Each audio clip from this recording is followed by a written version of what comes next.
This copyrighted broadcast of the Filipina Super League may not be retransmitted, reproduced, rebroadcast, or otherwise distributed or used in any form without the express written consent of the PSL.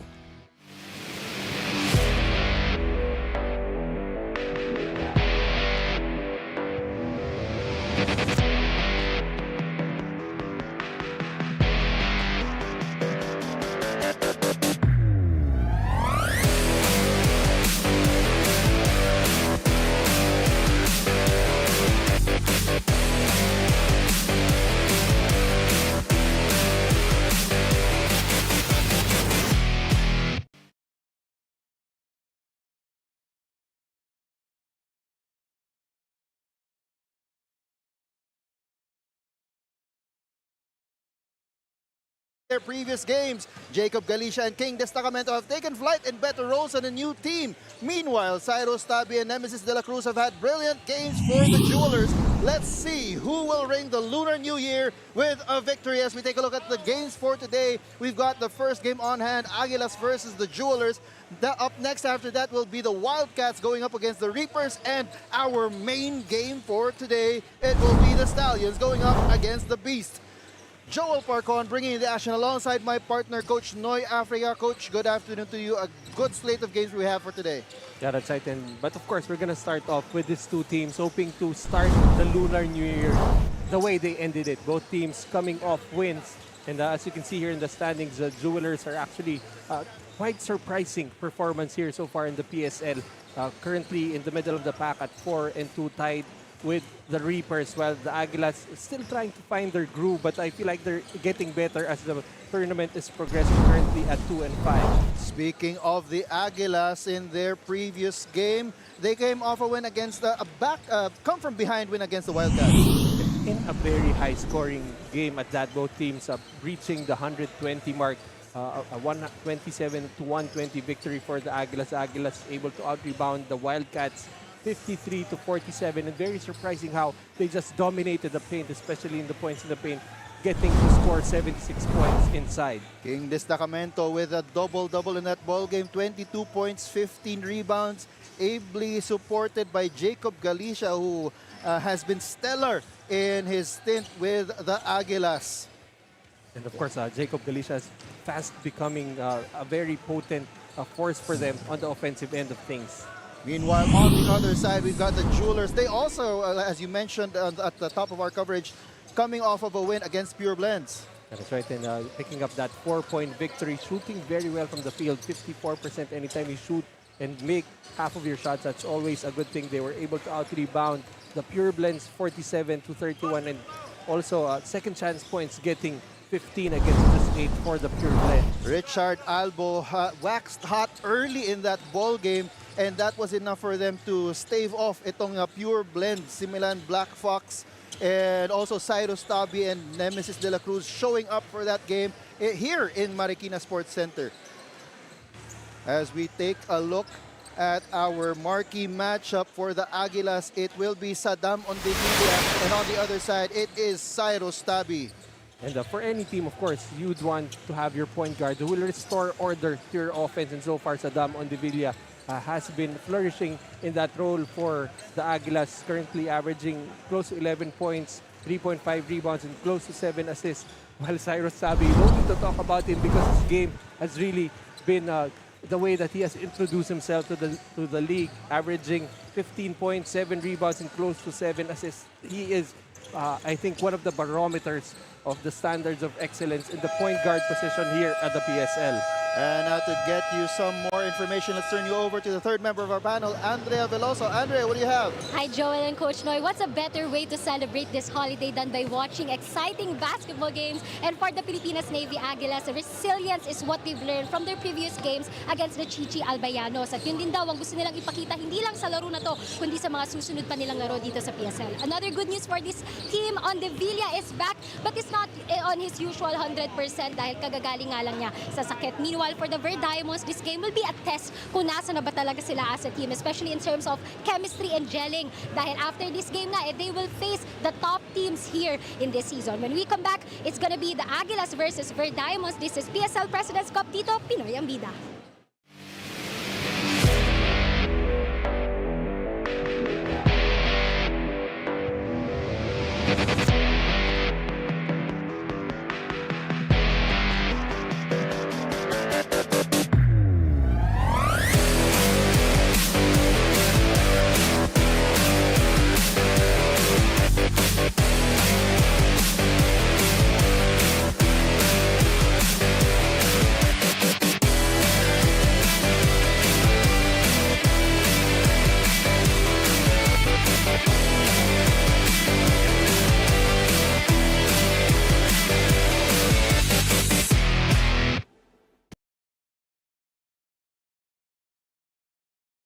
Good afternoon. It's nice to see you again here at MARIKINA Sports Center. Our first game for the Wednesday triple header is Pilipinas Navy Aguilas versus Diamonds Jewelers. This is your Pilipinas Super League President's Cup. Dito Pinoy ang bida. Now let's meet the starters for the super teams. First, for Pilipinas Navy Aguilas. Starting number 12, back guard Karim Hentley. Also guard number 24, John Murillo.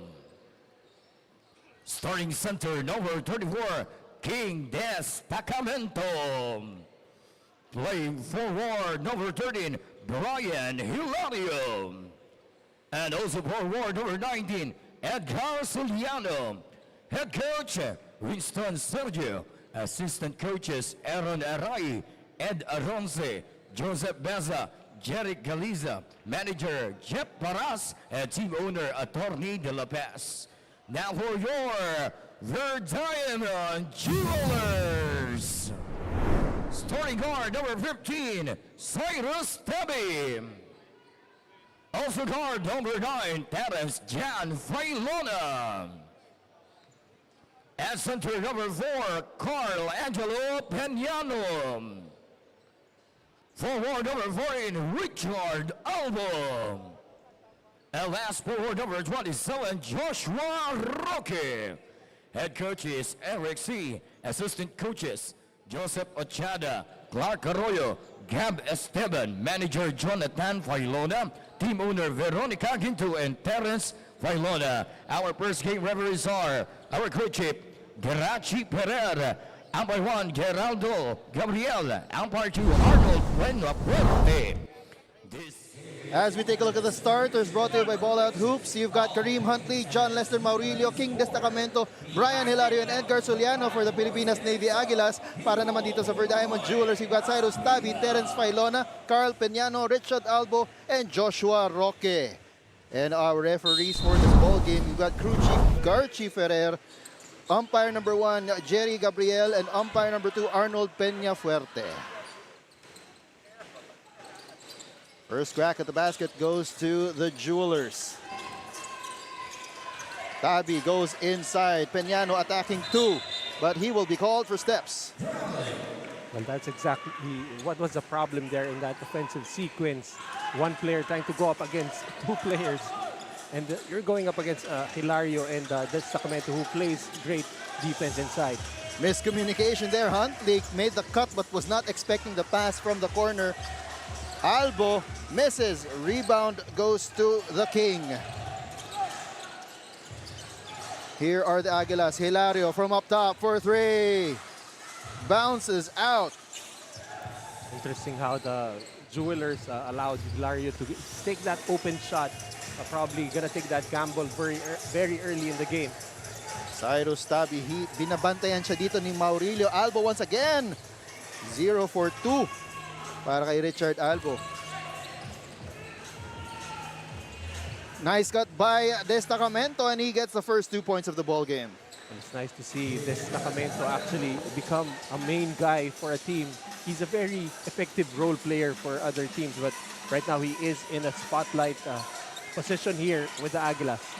Same goes for Jacob Galicia, another player. He played for a different team in PSL President's Cup 2024. Did not get that much burn, pero dito he's getting a lot of playing time and he is contributing. Well, Cyrus Tabi giving burn to the Aguilas with that basket off the defense of Maurilio. That's going to be a tough task here for Maurilio, trying to contain Cyrus Tabi. Huntley missing on that triple, and tama ka dun, coach, no? Si Maurilio will have his hands full guarding someone as proficient and prolific as Cyrus Tabi. Well, actually, the challenge in trying to defend Cyrus Tabi, you can take away his shots. That is very possible, but to try and minimize his effects on the team, because he runs the offense for the Jewelers, and you stop Tabi, you really stop the offense of the Diamonds. Ito ngayon ng Aguilas, Hilario with a midi. Yes, that goes. I think Hilario is one of those players benefiting from the fine play of King Destacamento. The defense tend to just let him take his shots because we try to key in on King Destacamento. Iniikot dito ngayon ng Jewelers ang bola. Up top, Roque will try a three. Yes, sir! But he was very early here at the venue taking those shots, and that seems to have worked for Roque. Nakuha niya na yung tiyempo dito sa ating mga ring sa Marikina Sports Center. Give and go, Soliano loses the ball. Roque picking it up. Na tumatakbo dito si Albo. He's got Peñano on the other side, and that's a basket and a foul. And that looked like fast break layup drill for the Verdiamonds. See that ball not touching the floor. Albo giving it up to Peñano for the finish. Tama ka dun, coach. No? Parang nagwi-weave lang sila eh. No? Ano bang tawag doon? Figure 8 drill. Yeah, pero ito may depensa. Oo. Peñano hitting on the bonus free throw. Much to the delight of the Jewelers bench.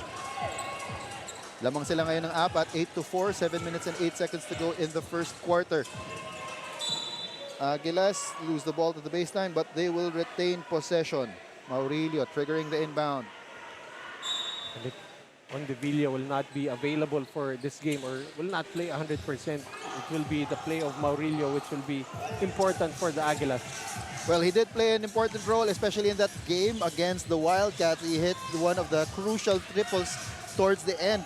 That gave the Aguilas the momentum to win it in the end. And he did finish with 16 points, 5 rebounds, and 8 assists. So very good job running the offense for the Aguilas.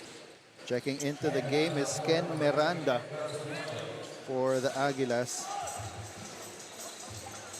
Destacamento steps out for three, goes for it. It just goes around the rim. But you like the liberty being given to the bigs of the Aguilas, allowing them to shoot from the perimeter. And speaking of shooting from the perimeter for a big man, Albo finally hitting a triple on his third try. Mr. Albo, I wasn't talking about you, but okay, a big shot there from Albo, trying to extend the defense of the Aguilas. It's now a 7-point lead for the Jewelers. As the whistle is blown, it's a foul on Albo. Very low-key. Hilario is a very skilled player, as you can see. Despite that very wide frame, he can put the ball on the floor, and that is because of the midi that he hit earlier. That is forcing the defense to try to close out on him. And a good read there, putting the ball on the floor. Nag-adjust eh. Kasi kilala rin to si Brian Hilario as a jump shooter talaga. No? So, nag-play for the shot na sila. Dinrivean nila. Deceptively, kaya niyang i-drive, i-put yung bola on the floor.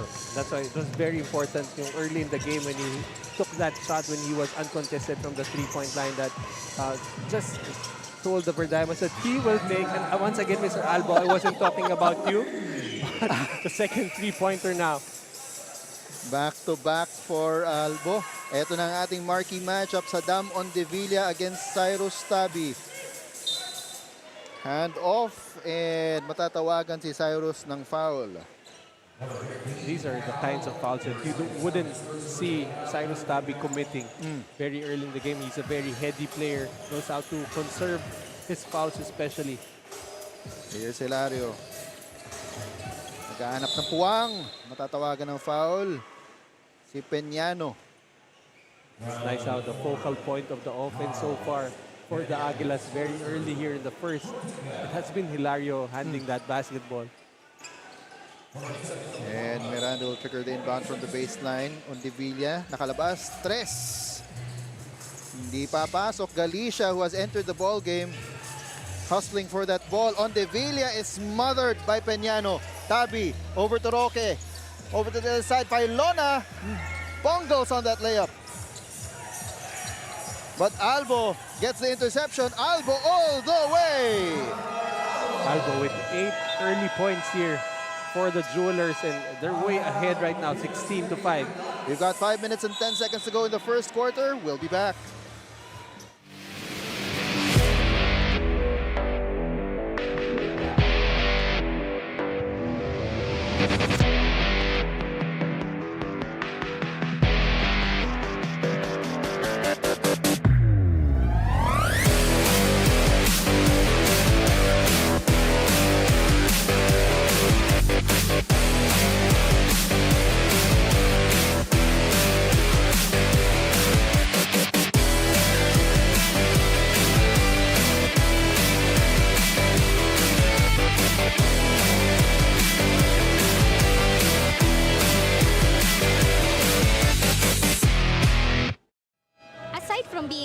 King Destacamento's dream is to join the military. And this team is one of his steps to achieve that dream. He already passed the exam and is just waiting for the formal confirmation. So in the meantime, he will do what he loves the most, basketball. Tanong ko nga, paano naman yung kanyang basketball career? But he assures me that he will not leave the sport and will still try to balance everything. Wala nga namang imposible sa taong nangangarap. Dagdagan mo pa ng sipag. Back to you guys. And such a nice report from Andrea. So, parang ano niya na to eh, parang ito na yung pasok niya. Pumasok siya sa team ng Pilipinas Navy Aguilas. He did come from San Beda, Alabang. Itong si King Destacamento. And magpapakilala na siya sa ilang mga maging kakilala niya dun sa military. Well, he's gonna be a tall soldier for sure. Madaling mahanap to sa battlefield eh. Nako! Mag-sniper na lang siya tulad nitong si Albo with his third triple. Whenever we are talking about the bigs of the Aguilas, it has been a three-pointer from Albo already with 3 in the game. So tatlong beses na kasi natin pinag-uusapan yung mga malalaki nitong Aguilas eh.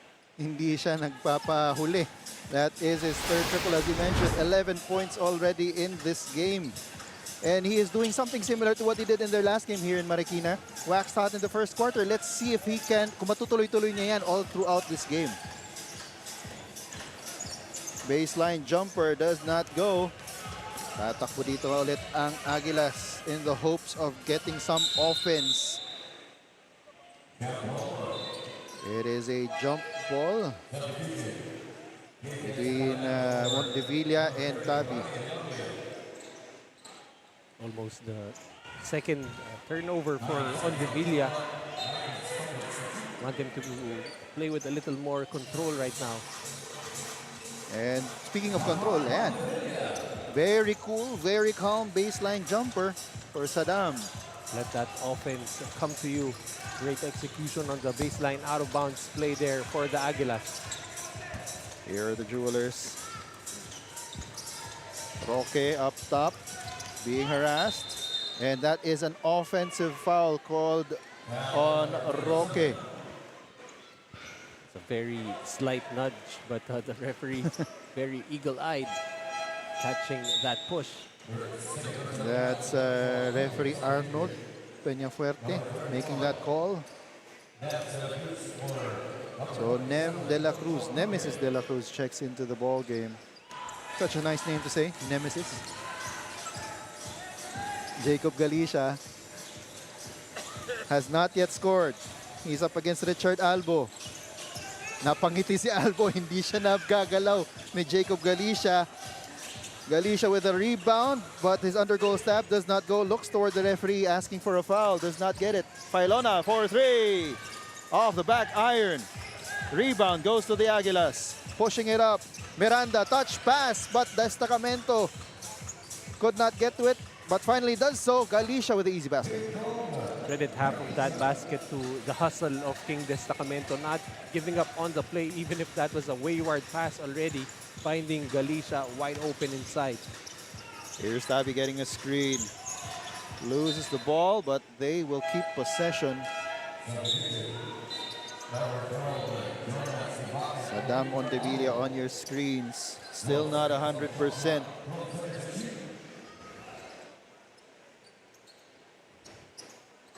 Here's Tabi. Triggering the inbound. De La Cruz, 4-3. No. Rebound going to Miranda. Tumatakbo dito ang Aguilas. Montevilla stops. And the jumper drops. Well, so far, he has not looked to pass. He has been looking for his offense early. And I guess that's just one way to try to make Cyrus Tabi work on the other end. That's true. And it's also a good quality of a point guard no, na mapansin mo na, kailangan ngayon ng scoring ng aking team. Yeah. And kaya ko naman. Well, the concept of the pure point guard has really definitely changed in the current way basketball is being played. Before, yung point guard mo talaga, it's all about ball distribution. But right now, you try to make yourself a threat offensively to give yourself more options to set up your teammates for shot.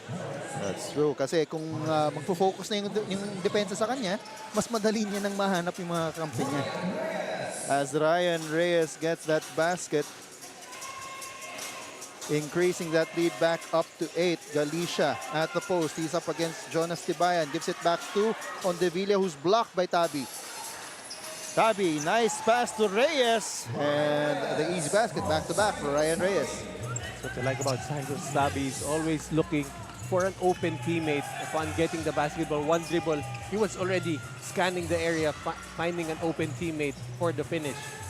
Mintis dun si Miranda, but Galicia getting another offensive rebound and that up and under. Jacob Galicia looks like he's very comfortable in this primary option, scoring option role for the Aguilas, now with 4 in the game. Another great pass. This Tabi to Reyes connection working for the Jewelers. Talk about a player dictating the game, not with his scoring, but with his passing. Cyrus Tabi has been very effective as usual for the Ver Diamonds.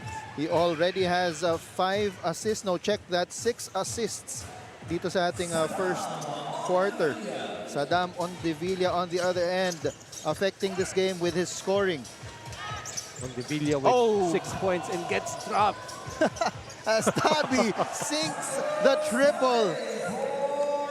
Hindi kompleto ang highlight pag hindi na ipasok ni Tabi yung tres na yun. Here's King. Tip from behind by Nemesis De La Cruz. This is another matchup that will be nice to observe. As we take another look at that ankle breaker from Cyrus Tabi, leading to that top of the 2-3. Just when we were saying na yung effect niya sa game, hindi sa scoring. Gumawa ng 3 points. Ito naman si Ondevilla. Sumagot on the other end with another basket, now with 8 in the game. And our marquee matchup living up to the hype. Tabi gives it to Tibayan, extra pass. Reyes could not get it, but the second serving is good. Plus a foul. And you can see what Cyrus Tabi is bringing here. That culture of passing, of sharing the basketball. He did find Tibayan cutting middle, and then Tibayan finding a teammate. I believe this is Reyes. Reyes, Go yes. to the free throw line. Although he did miss on that pass from Jonas Tibayan, but that activity has been allowing the Jewelers to get baskets inside. Pwede mong sabihin na yung ginagawa ni Cyrus Tabi medyo infectious. Parang virus. Parang virus. As Kurt Miranda is called for the foul and nasa penalty na itong Jewelers. So pupunta sa free throw line si Saddam Ondevilla. Right now, Ondevilla is really just concentrated on getting his points. It's going to be interesting when he finds that balance of trying to set up his teammates now, since the defense eventually will zero in on him. And Saddam Ondevilla, who hails from Muntinlupa. Second free throw is no go. 20 seconds to go in the first quarter. Tabi will opt for the last shot, calling the play. He's got a Reyes screen. Back to back. Eto, to the corner. Nice fake. Triple's on the way from Nem. No good. One last chance here. Nice high in the sky play. Just in time. Just in time for Justin Tibayan. And that ends the first quarter. It is 31-20. We'll take there's a quick review from our referees. And crew chief Garchi Ferrer declares it valid. So the quarter will end 31-20, 11-point lead for the Jewelers. We'll be back for the second quarter. This is the PSL President's Cup 2025.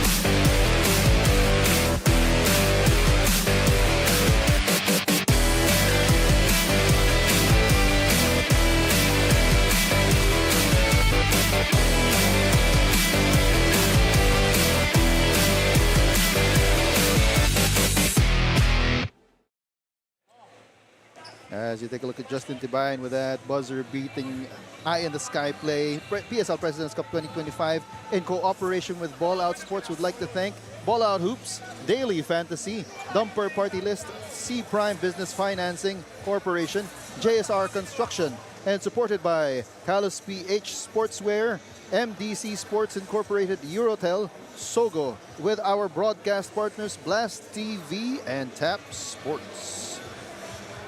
13-point lead para dito sa Verdiamond Jewelers after they counted that last second basket para dito kay Justin Tibayan.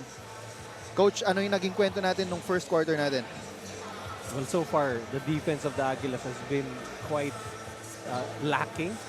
One thing, as they allowed the Verdiamonds to shoot 61% from the field. I mean, 45% for the Aguilas. That's very decent, but you cannot allow your opponents to get easy shots in the basket.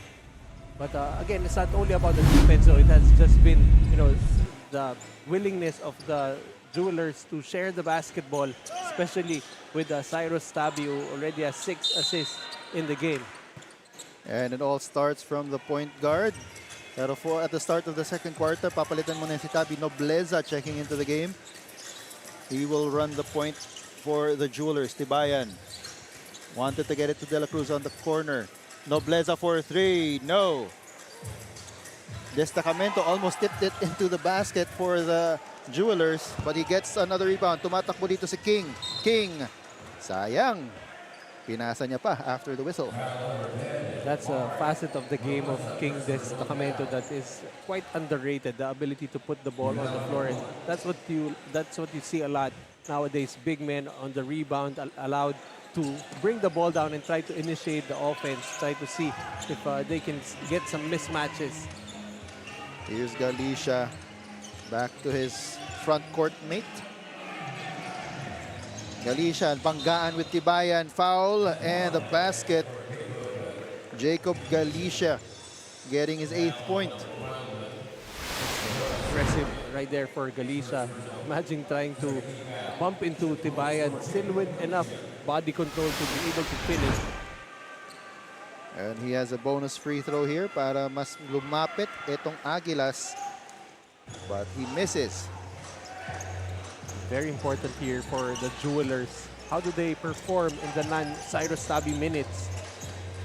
As Nobleza a little too strong on that layup. Tatakbo naman dito sa kabila si Ondevilla, immediately fouled by Nemesis De La Cruz. Good duty foul there, not allowing any runway for Ondevilla, has just been a problem for them in the first quarter with 9 points scored. It has been Ondevilla pacing itong Pilipinas Navy Aguilas. Maurilio for 3. In and out. Rebound though going to King Destacamento. And he is fouled by Reyes. It's too quick, too athletic, too tall, and too strong. King Destacamento jumping over the defense, able to get that offensive rebound. And King Destacamento averaging 15.6 points and 10.6 rebounds for this PSL Presidents Cup 2025. It could be a prime 4 or 5 in the daily fantasy picks. Exactly. As we've got a report from Andrea. Andrea, ano meron? Verdiamonds has been winning the past few games at wala nga raw sikreto. They just share the same winning mindset and willingness. More of this report after this short break.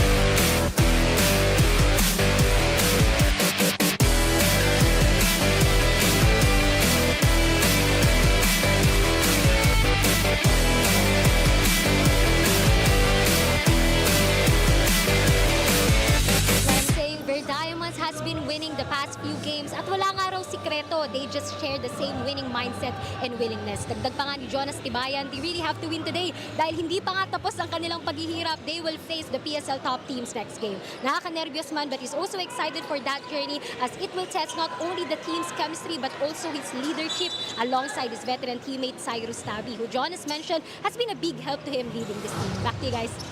And importante nga na ma-instill nila yung winning mindset na yan. Kasi katulad din ng sabi ni Andre earlier, after this game, may 3 laban pa itong Jewelers and they will go up against the Kings, Binyan, and the Supremos.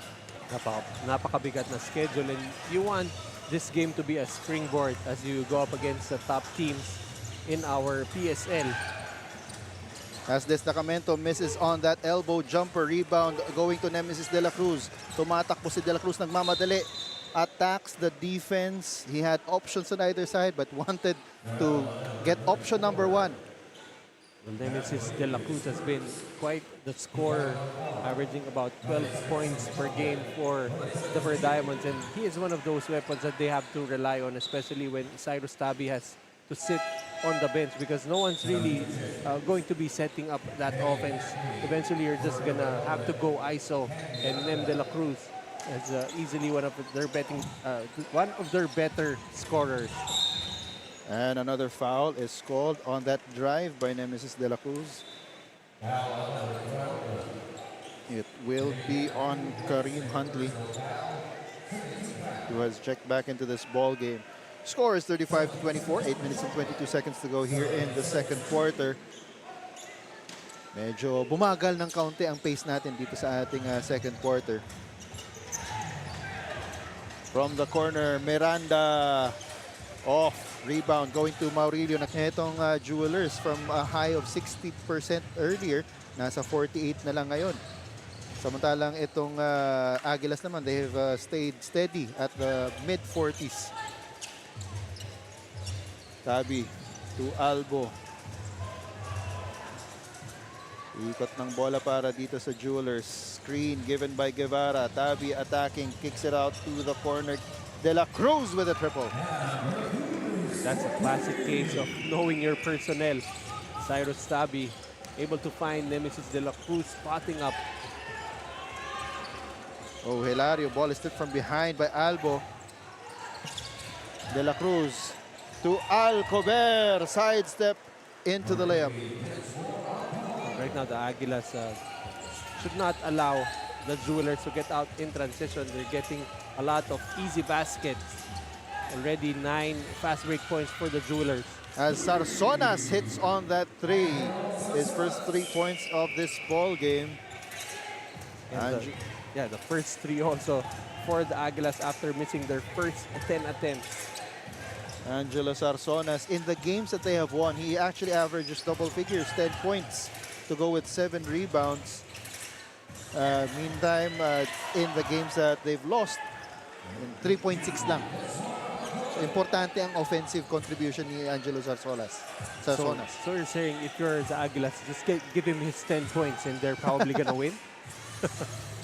That can be a factor. As, kasi yung mga Galicia, yung mga Hilario, they will always give you those points. But it is these utility guys, no, na nakakatulong. Talking about daily fantasy, Alcober earlier in an earlier play had an offensive rebound, a putback. This time gives off an assist to Cyrus Tabi. Ayan na si Sarsonas, 6 points na. 4 na lang, panalo na sila. Titigil ba yung laro natin pag ganun? And anyway, 10 ang hinahabol dito ng Aguilas. Albo, he will try for 3. Cannot get his 4th. Medyo delayed yung heat check niya after making 3 in the first quarter. So baka nga lumamig na siya nung naupo siya sa bangko. Nagmamadali pa rin dito ang Jewelers. De La Cruz attacks the defense of Hilario. Hilario says, wala naman. I don't think De La Cruz will agree. But let's see if he will get 2 shots. But the referees... I think that they deemed it on the floor. As Galicia will check out of the game. 19 seconds on the shot clock for the Jewelers. Alcober will trigger the inbound. Munti ka na siyang maubusan ng oras doon. Albo. And as a whole, itong Aguilas actually last place in terms of free throw percentage for 53% sa ating tournament. Samantalang itong Jewelers, right smack in the middle, 68%, number 6. And we do say that free throws helps win ball games, and I think that is one testament to that, and that's why 2-5 itong Aguilas. As Nobleza hitting on the midi, bringing that lead back up to 12. Wahing against Roque. Nice spin move. The jumper is in. That's a very difficult shot there from Wahing, but just a great read. Able to cut the lead down back to 10 points. Albo, he has not yet scored in this second quarter. Silang dalawa ni Roque played very well in that first. And ayun, sinagot tayo ni Richard Albo. Well, I think that's his first three Oo. na hindi natin pinag-uusapan, yung bigs ng Aguilas. Sarsonas aatake. At mafa-foul siya ni Velasco.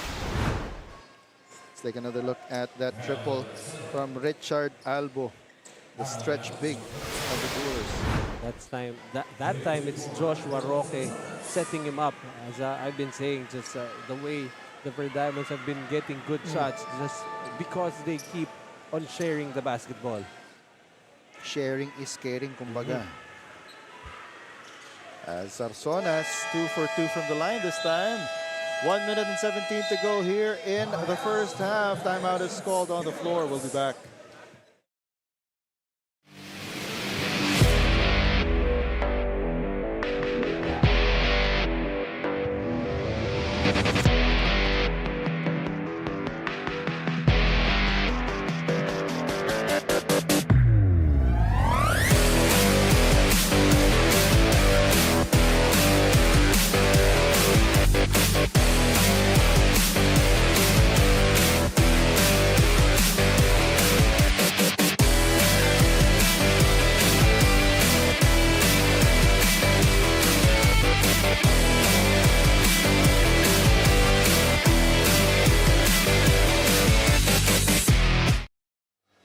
As we take a look at some of the crowd that have already arrived here in the Marikina Sports Center. Meron pa po kaming dalawang games after this one. And pwede pa kayong humabol dito. But of course, where we would like to thank you for joining us wherever you're watching us from, whether it's on YouTube or Facebook. And this is the PSL President's Cup. Joel Parcon po bringing the action alongside my partner, Coach Noy Africa, and Andrea Veloso, giving us additional insights from the sidelines. Nobleza, shot from the same spot, does not drop. Again, that defense, that offense for the Jewelers, it was just Nobleza handing the basketball, and that's what you miss when Cyrus Tabi is not on the floor. Getting the rebound, Suliano. The putback no good. Rebound goes to Albo. Nobleza to Velasco. Velasco streaking down the lane. Layup is too strong. Surprises, find himself wide open. Dito naman sa kabila. Nice pass to the corner. Wahing. The ball is a little bit slippery for both teams. Wahing for three. Yes, sir. Slippery baka mo. Interestingly, for the Aguilas, in their previous game, they scored 61 bench points. So just a team that really relies on their bench. Their top 3 scorers actually come off the bench. Galicia with 12, Ondivilla with 9, and Sarsonas now with 8. And speaking of bench scoring, ayun na nga, number 5 itong Aguilas sa bench scoring. Soliano will miss on that last second 3. At the half, the score is 54-48 as we take a look at the move of the half. Cyrus Tabi breaking the ankles of his marquee matchup and hitting on the triple. It's the Verdiamond Jewelers up by 6, 54-48. We'll be back for the halftime stats and analysis.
Hawak ko ang laro.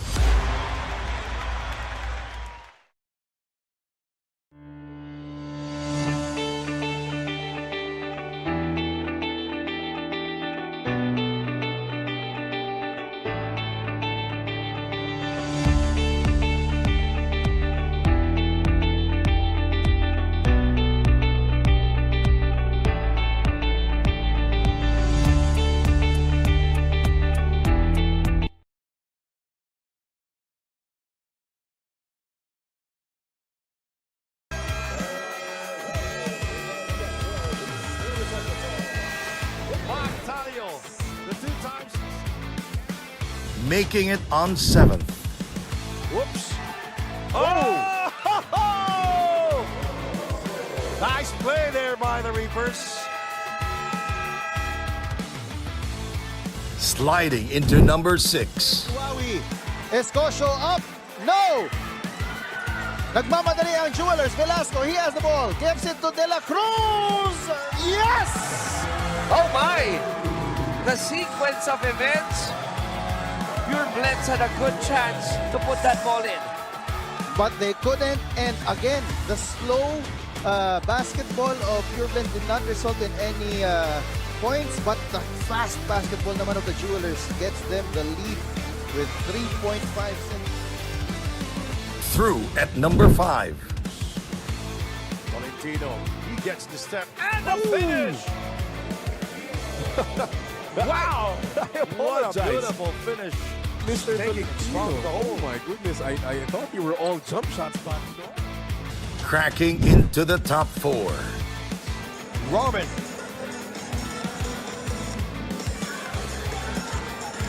Ralph Robin with a layup. Again, the ball screen, Robin exploiting the lack of help defense from the weak side. Goes straight in for a layup. Now you talk about ball screen. May iba kasi bakit palpak? Timing. Podium time at number 3.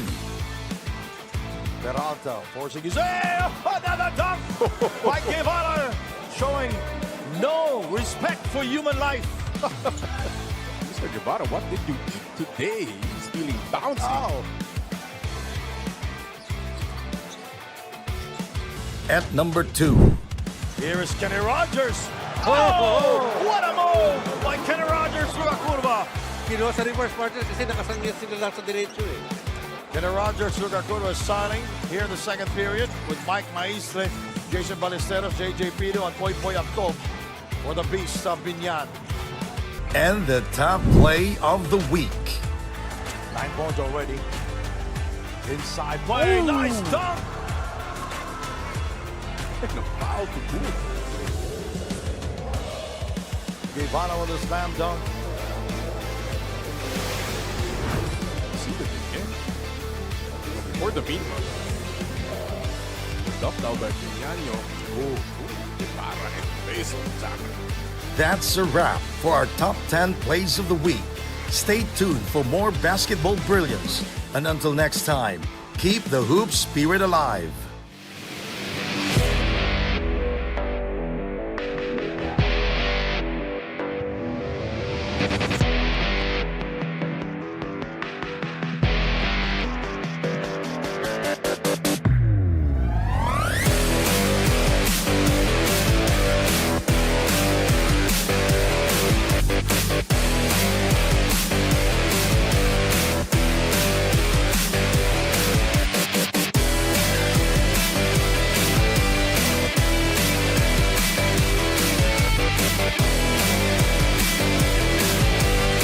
Assist of the game. And that lead is now down to 1. Albo for 3. Yes, sir. He has played the fireman's role here for the Bird Diamonds, extending that lead back up to 4. Now has 19 points. Last game nga, first quarter lang siya kumana. Dito, nagpapakita na rin ulit siya dito sa third quarter natin. Destacamento over to Wahing. Wahing from the top, a 3. Off to the right. Ball sails out of bounds and we'll go back to the blue shirts. I like how active the bench of the Aguilas have been, as Wahing, even though he missed that shot, he has been willing to take the shot.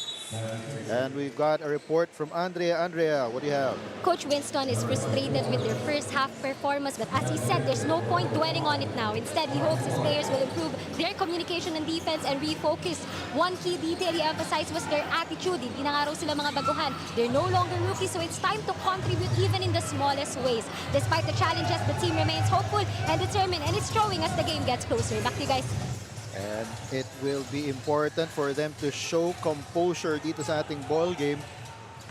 Ika nga ni Andrea, hindi na sila mga rookie dito. Hindi na sila mga bagito. Well, both teams hindi na bagito. Well, if you're the Aguilas, you'd still be happy with the way they performed in that first half. Many times the Jewelers were trying to take the game away, but the Aguilas have been able to fight back and continue to play. So, I mean, coaches will never say that they're happy with your performance, even if it's just for one half. But then again, they should be, I'm pretty sure he's very happy with the way his team has been able to compete and keep the Bird Diamonds within striking distance. This is just a 2-possession ball game. 59 to 55. 6.5 minutes to go in the third quarter. Speaking of fighting back, nakita nga natin kanina on Devilla wresting that ball away from Tiburcio, and on this side of the court, getting the 2 points off a fantastic move. And he has been the primary source of points, especially here in the third quarter on Devilla with 13. Called for the blocking foul is Nobleza. As we take another look at that move. Hop step move by Ondevilla leading to that score. Well, I thought you were going to say we were taking another look at our uniforms from Kalos PH. Of course, kailangan natin pasalamatan ng Kalos PH for supporting the PSL Presidents Cup 2025. Rebound there by Albo. Nobleza swinging it over to the other side. Triple on the way. Yes, sir. That goes para dito kay Failona. That time, Nobleza making the right play, finding Failona, setting up for that 3. Oh, give and go, pero hindi nag-commit sa cut itong si Miranda. Turned over, and that's Peñano with the easy layup. It's really a beauty to watch. The Bird Diamonds, especially out in transition, not allowing that basketball to hit the floor. Fourth quarter only down by single digit. And that is always dangerous. As referee Jerry telling our players to be civil. Hindi pa nga naibibigay yung bola sa inbounder. Sarasona's triggering the inbound. Over to Hilario for 3. Yes, sir! 2 buzzer beaters in one game at the same ring. That's a great execution right there for the Aguilas. They cut the lead down to 7, and with the prime opportunity to make a ball game out of this, Hilario using the bank on a holiday. On a holiday. And the score is 80-73. We've got one more quarter to go. This is the PSL President's Cup 2025.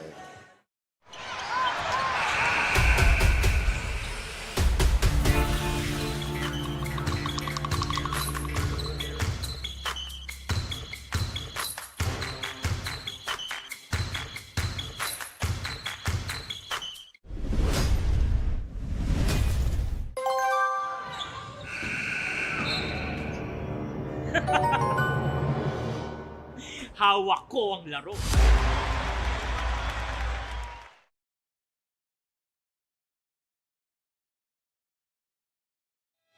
And PSL President's Cup 2025 in cooperation with Ball Out Sports would like to thank Ball Out Hoops, Daily Fantasy, Dumper Party List, C Prime Business Financing Corporation, JSR Construction, supported by Callus PH Sportswear, MDC Sports Incorporated, Eurotel, Sogo, with broadcast partners Blast TV and Tap Sports.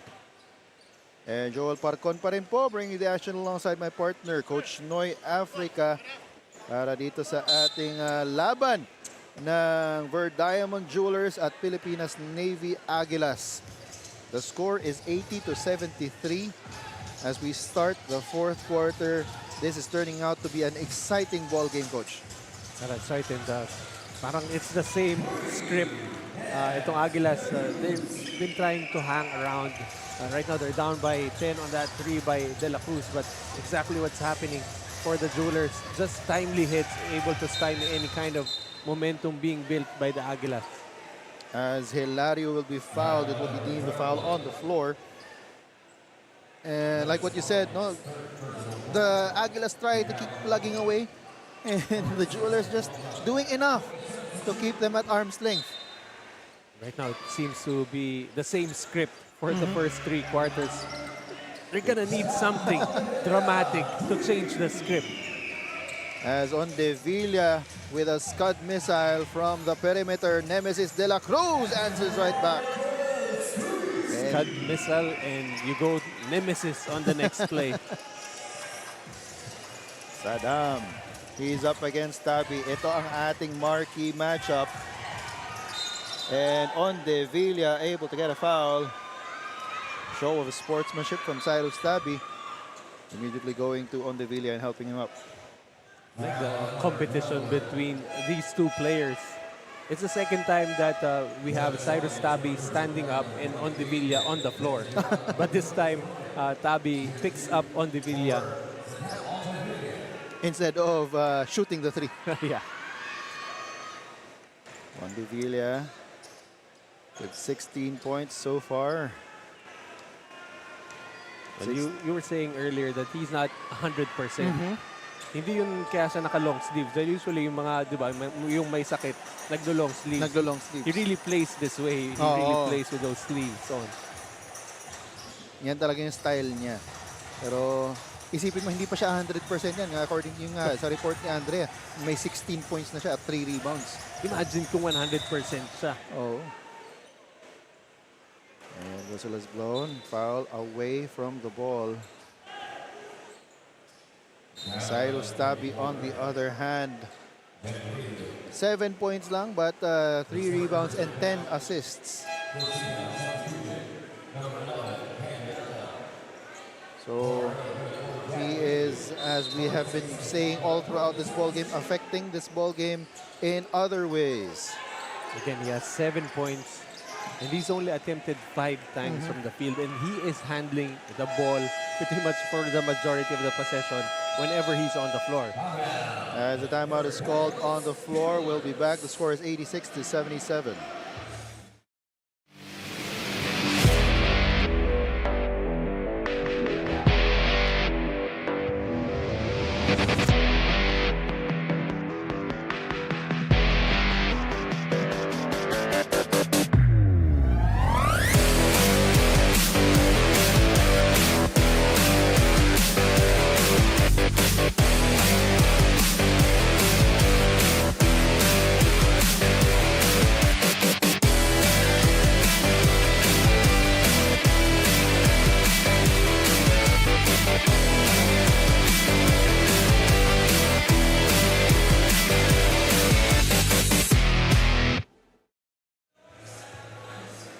And we've got 8 minutes and 44 seconds to go here in the fourth quarter. It's a 9-point lead para dito sa Verdiamond Jewelers over the Pilipinas Navy Aguilas. Jacob Galicia, for the most part, has not really been able to affect this ball game. 14 points, but hindi ramdam yung opensa ni Jacob Galicia, and also itong si King Destacamento only with 5 points so far. Galicia actually scored the majority of his points nung first half, and they need him here in the second half. It's just a bad pass right there. Miscommunication there. Reyes was going for the screen, pero si Ondevilla was foiled on the other end. Nemesis de la Cruz, he's got Hilario in front of him. Gives it back to Tabi. The shot is in. And sometimes Cyrus Tabi will look to score, and that was an opportunity where passing the ball off would have been not a good decision. As Miranda misses on the three, but Ondevilla is there for the putback, and Destacamento makes sure that it goes in. Just look how easy it is for Destacamento to put that ball back in using his height and his length. Here's De La Cruz from the corner. No. Guevara with the rebound. Nice pass from Tabi. Hindi nga lang maipasok ni Reyes. The Aguilas pushing it up. Ondevilla for three. Short. Chasing after the rebound was Cyrus Tabi. And a foul is called on Reyes. Actually lucky for the Aguilas to get to keep possession after that hurried three coming from Ondevilla. Miranda triggering the inbound. Gives it to Ondevilla. He's got Velasco in front of him. Velasco fighting over the Destacamento screen. Ondevilla, passes it to the Verdiamonds bench. Right now, everyone in the building knows that Ondevilla is looking to score. That's what he has been doing right from the get-go. It might just about be time to try and set up your teammates and run the offense. Maybe try to bring back itong si Galicia so that may isa pang option. Speaking of options, Nemesis de la Cruz with yet another triple. Now he has 15 in the game. I mean, he's not really very efficient shooting from the outside, but he just continues to be confidently taking them. And steps called on Miranda. Ayun, sabi na nga, ito binalik na si Jacob Galicia para kay Margin Wahing. Para naman sa Jewelers, Peñano will check into the game, most likely to body up against Jacob Galicia. I think the last shot from De La Cruz was actually just a long two. Kaya pala yung celebration niya sa dibdib lang. Ayan, at mukhang may fans siya. Yan, yung tres talaga yun. Yeah, this time he made sure. Oh, well, we heard our referee. Sabi, nakatapak daw ulit. Dito sa kabila, tres ulit. That's Miranda with a triple. So right now, both teams trading long bombs. But the Jewelers would be okay with that. Etong Aguilas cannot afford just to trade baskets here, as Ondevilla will be called for a traveling violation. Really needs to start giving up that basketball, as The Jewelers just zeroing in on him. I think that was the previous three from De La Cruz. Also a long two. So we will wait for the official announcement as Tabi, he's up against Maurilio. The pesky defense of Juan Maurilio. We are familiar with his kind of defense, as it's a nice pass from De La Cruz, a basket by Peñano, and a foul called on, I believe that's going to be on. I like how De La Cruz celebrated that much better than the basket by Peñano. I don't think we're going to catch it. But I like offensive players also celebrating whenever they share the basketball and set up their teammates. Peñano completes the three-point play. The foul, I believe, was called on Jacob Galicia in that attack. The Aguilas looking for offense. They're down by 14. Hilario, he hit on a buzzer-beating three-pointer to end the third. Miranda for three. Yes, sir. But the one thing with the Aguilas, when it's bench players on the floor, they're very much more dangerous. Of course, they only have Galicia and I believe Miranda coming off the bench currently on the floor right now. Oh, and that is an unsportsmanlike foul on Peñano. Held on to King Destacamento as he was beginning to break away, and ref Garchi Ferrer deeming it an unsportsmanlike foul. Well, I like the decision here by our officiating crew. No need to even go to the replay, because that was clear as day. I mean, it was more of the advantage foul type, although he did pull King Destacamento. So this is a prime opportunity again for the Aguilas to creep in closer. I just didn't want to jinx that shot. That's why I kept my mouth shut. Destacamento now 4 out of 5 from the free throw line. And that's just one free throw and ball possession for the Pilipinas Navy Aguilas. Triggering the inbound is Miranda. Destacamento, he has Alpo in front of him. Maurilio pulling up for three. No. Rebound goes to John Del Velasco. Still like how Maurilio was set up by Destacamento, just unable to knock it down. Here's Tabi. Attacks left. Tabi fouled. And we'll go to the line for two. That's really the problem in trying to guard Cyrus Tabi. What do you take away? Do you take away the passing lane? Do you take away his scoring? But you know that he will always make the right reads on the floor. And called for 5 fouls there, John Maurilio. Will be replaced by Angelo Sarsonas. As you mentioned, Coach, masyadong maraming weapons in the bag itong si Cyrus Tabi para ma-impact ang ating laro. So, pick your poison na lang talaga. And if you're any team trying to defend the Jewelers, si Cyrus Tabi, pag dinoble mo yan, binigay mo na sa hanging advantage because he will look for the open man. As Hilario hits on a triple from 45 degrees. Those shots are starting to fall here. Offensively, the Aguilas have been able to keep in step, but right now they need to make the stops because they were down 33 to 20 in the first quarter, and that's pretty much the cushion that the Jewelers are using right now. And they cannot let that happen. Cyrus Tabi, one of the better rebounding guards in the PSL, with a putback. Finally with a double-double. That's a block by Richard Albo. Nemesis De La Cruz. Slam! Dunk! You could see that coming from a mile away. De La Cruz, clear runway. Sarsonas will try to answer from 3, and he gets it. You would think a dunk would be more than enough to really kill momentum on the side of the Aguilas, but Sarsonas able to make a 3. 3 is more than a dunk. Exactly. Despite the fact that it might be a highlight, 3 points is still better than 2. And Albo called for steps.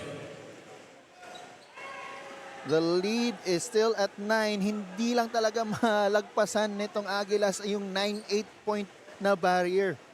Well, it's one thing trying to catch up. It's another to actually pass your opponent. Prime opportunity here. Galicia is fouled.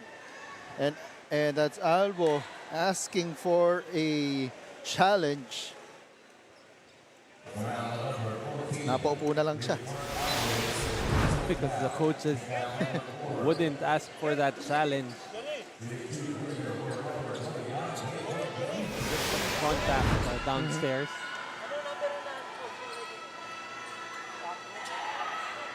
Galicia makes the first. 3 minutes and 37 seconds to go in the fourth quarter. Making the adjustments after missing his 2 free throws on his last trip. Jacob Galicia now with 15 points and 5 rebounds. 2 for 2. First time in a long time na umabot sa 7 ang lamang ang hinahabol ng Aguilas. Tabi getting a screen from Albo and Peñano. De La Cruz up against Destacamento, 2 high flyers. Peñano, that's a foul and a basket for Carl Peñano. I like the trust there by the Jewelers. Peñano against Hilario, not necessarily a mismatch, but Peñano able to score plus the foul. And babalik tayo dun sa sinasabi na natin buong ball game. Hindi talaga lagpasan ng Aguilas. Yung, well, kanina umabot na sa 7. Sarsona sits on another 3. Nemesis De La Cruz asking for a whistle there. Claims to have been hit on the head. Where will the Aguilas be without the long-range shooting, especially from these guys are Sarsonas. And Sarsonas easily with 4 triples already here in this ball game. And we did point out that if he does well offensively, they have a better chance of winning.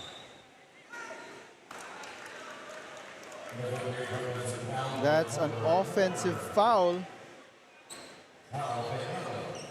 on Peñano. Chance for the Aguilas to get even closer. Galicia underneath is fouled with a basket. Well, we did say that he needs to wake up here, especially in the fourth quarter. Was quiet in the third, only scored 2 points. Right now, Jacob Galicia with 4 here. That find by Angelo Sarsonas, getting the ball to their main man.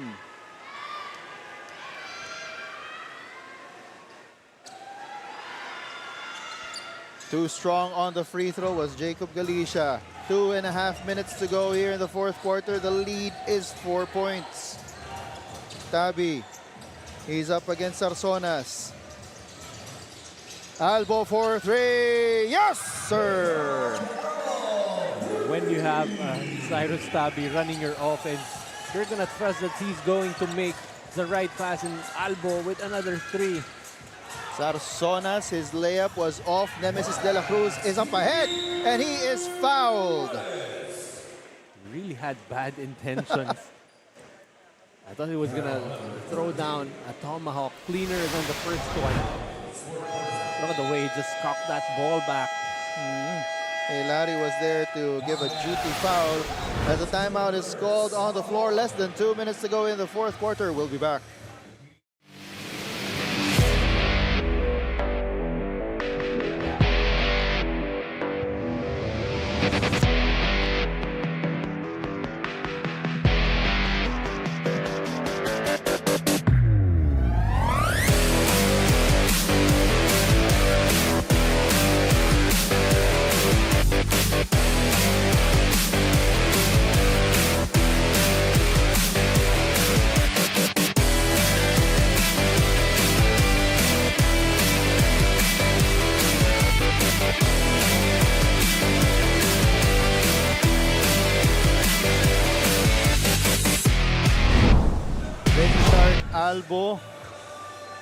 pamatay sunog ng Verdiamond Jewelers. He already has 22.6 rebounds and 4 assists, 3 steals, 2 blocks. Hindi pa tayo natatapos doon. He's got 6 3-point shots. Richard Albo leading the way for the Verdiamond Jewelers. Well, in that first quarter, he hit 3 3-pointers already. And yun yung strong start that they needed. And that cushion is still what's they've been using here to try and keep the Aguilas from trying to overtake them. And even here in the fourth, yung 3-pointer, his last 3-pointer has created that separation that they need. As it's only down to 7 points with 1 minute and 56 remaining. Nemesis de la Cruz on the line, hits on the first free throw, adding to that lead.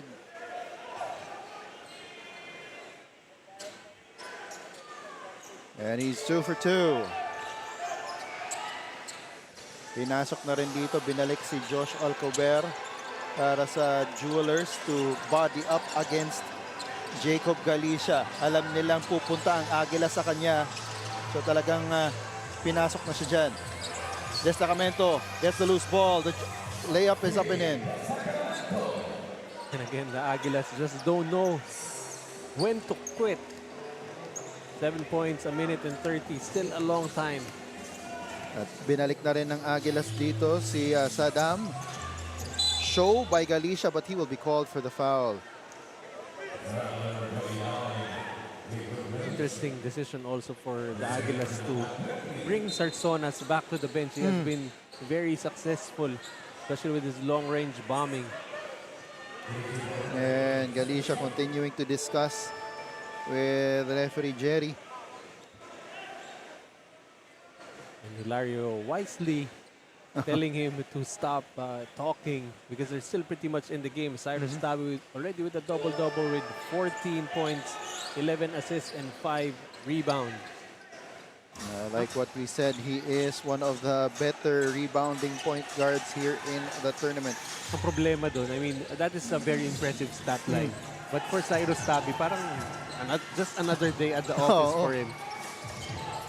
As the Aguilas will miss once again, Tabi loses on Devilla. Oh, he had 2 teammates there. Ball finds its way to Richard Albo for his 24th point. That pass was actually pinpoint for somebody else. Para kay Nemesis de la Cruz sana yun. Here's Galicia. Pounds his way inside. Misses on the fadeaway jumper. And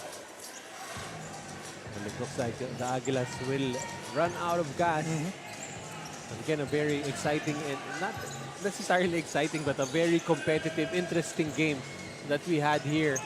The Aguilas again. This team is a team that I wouldn't want to face in the playoffs because they never quit. Precisely. And up till now, we've got 31 seconds to go. Brian Hilario still plugging away. And nandun pa rin yung tao-tao nila, no? Hindi talaga nag-give up. Tabi will likely milk this clock. Peñano asking for the ball against Destacamento. Alcober will be called for steps.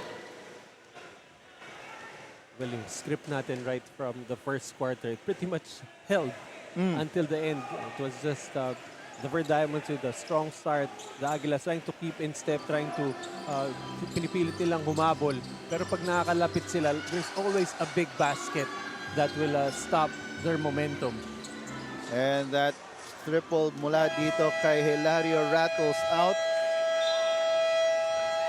As the game ends with the Verdiamond Jewelers winning 112 to 104. A high-scoring affair. At mukhang nasasanay ang Aguilas na high-scoring, pero dito ngayon natalo sila. As we take a look at the play of the game, Nemesis de la Cruz with a tomahawk jam.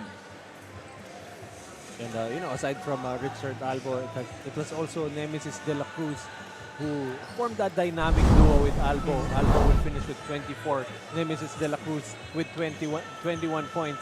And most of those big baskets to stop any kind of momentum from the Aguilas came from those two. As we take a look at some highlights from this ball game. And these are the highlights of our player of the game, our Kalos PH player of the game, Richard Albo, finishing with 24 points, 7 rebounds, 5 assists, 3 steals, 2 blocks, 6 out of 13 from triple. He is someone I would like to put in my daily fantasy lineup. And he is right now with Andrea Veloso. Andrea, take it away. Thank you, Joel. Our Kalos PH Sportswear Best Player of the Game, none other than Richard Albo of Ver Diamonds. Congratulations, Richard. Grabe yung naging resilience ng kalaban nyo. But you remained composed and focused. Paano mo ba nagawa yun? Ayun, una sa lahat, nagpapasalamat ako kay Lord God sa panahon namin. Then, ayun, kung ano lang yung ginagawa namin sa practice, ginagawa namin sa game. So, nagdo-double effort lang kami lalo sa depensa, and yung sistema ni coach na kailangan lang, lagi namin ginagawa. Richard, hindi pa tapos ang laban. After this game, makakatapat nyo sa mga next game is yung mga top teams nitong PSL. Gaano ka na ba kahanda doon? Yun lang, bilang kuya sa mga bata, sabi ko sa kanila, so yung mga nakalaban natin, malalakas na lahat. So yun lalo yung tatlong sunod na kalaban namin, ayun yung mga sobrang lakas. So kailangan lang namin step up, so magtulungan lang kami lalo sa depensa. Yung offensa nandyan, darating at darating. Okay, good luck doon. But for now, congratulations, our Kalos PH Sportswear Best Player of the Game, Richard Albo of Ver Diamonds. Back to you guys. And so congratulations, Richard Albo and the Ver Diamond Jewelers, for winning in this ball game 112-104. On behalf of my partner, Noy Africa and Andrea Veloso, this has been Joel Porcon. Up next, we've got the Wildcats going up against the Reapers. This is your PSL President's Cup 2025. Dito, Pinoy ang bida.